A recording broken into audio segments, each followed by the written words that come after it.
I worked for the British Foreign Office. I became a British ambassador. I was a British diplomat for 20 years. I was always very patriotic to be British. I was very, very proud.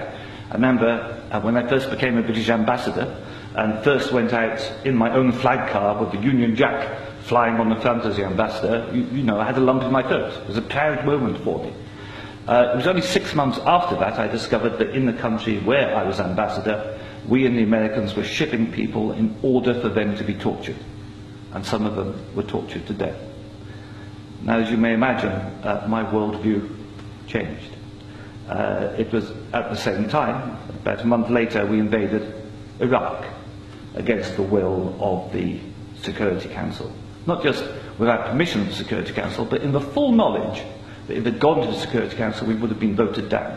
And I, as a British diplomat, saw all the internal memos that went through that decision.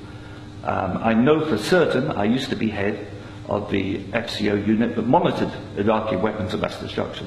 And I know for certain, I can tell you, that they knew there weren't any. It wasn't a mistake, it was a lie. I think it is impossible to be proud of the United Kingdom. I think when we invaded Iraq, we did to the United Nations what Hitler and Mussolini did to the League of Nations. And I think what we've done since, where the truth is often much hidden in the bombing. If you look at Libya, disaster now, we bombed it. We killed 15,000 people when NATO bombed Sirte, something they never told you on the BBC. And did we make it better? No. I saw in Uzbekistan, I saw the gas contract signed by Enron and a company called Unocal, which George Bush Sr. was on the board, to dig out gas pipelines from Uzbekistan and Kazakhstan over Afghanistan down to the Indian Ocean. That was actually what the Afghan war was about. They'd actually had talks with the Taliban and Unocal to see if the Taliban would provide pipeline security. The person who held those talks was the consultant for Unocal, who was a certain Mr. Karzai, who, after being employed by George Bush Sr. as a consultant, went on to become president of Afghanistan.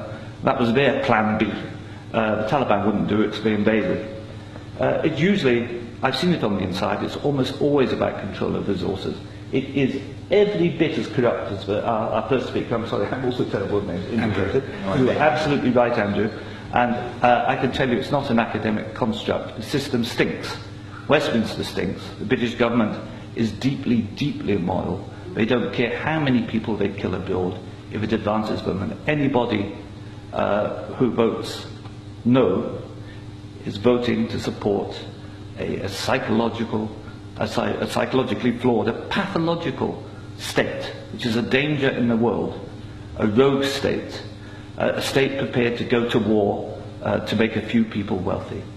That's why I say it's not possible to be a decent person and vote no, and we shouldn't be ashamed to say that.